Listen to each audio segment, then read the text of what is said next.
Whenever I'm asked this question, I think about that quote from St. Augustine, where he said that trials come to prove us and to improve us. I think that the reason God allows trials is because God is interested in the kinds of people that we're becoming. There are a lot of stories in the Bible that point to this reality. For example, the children of Israel are camped outside the Red Sea, the Egyptian army is bearing down on them. What does God do with the Red Sea? Does he remove it? No. He could have removed it. God is powerful. God can do anything God wants to do. But instead of removing it, I think it's very instructive that God parts it so that the Israelites have to walk through it. So their deliverance is through the sea, not through the removal of the problem or the trial or the circumstance, but going through it. That's how God works. You'll also see this in the life of Jesus, in his relationship with those around him. Jesus removed many things from people's lives. He healed people, he cast out demons, but there are certain things where Jesus did not intervene supernaturally, but he just prayed.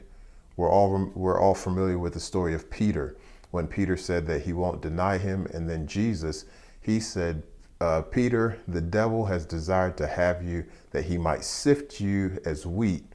And then Jesus said, but I've prayed for you. So in other words, he's letting Peter know that he's about to go through a trial.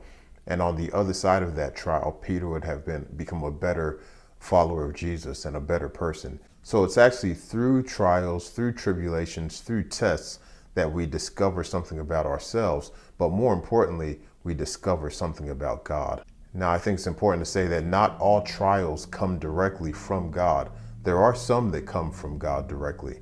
And we know this because in the Bible, again, when Jesus was baptized, it says that the Spirit led him into the wilderness to be tested.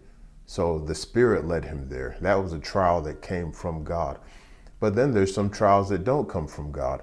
Sometimes we are faced with trials because of the consequences of our own behavior. But even in those, we can have confidence that God is with us. As the Apostle Paul says in Romans, in all things, God is working together for the good of those who love him and for those who are called according to his purposes. So if you're going through a trial right now, ask God, what are you trying to teach me? How do you want to deepen our relationship?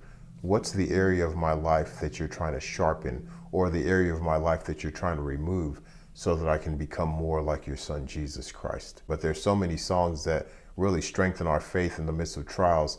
And one of them that I always think about is a line from How Firm a Foundation, where it says, when through fiery trials thy pathway shall lie, my grace, and this is God speaking to us, my grace all sufficient shall be thy supply.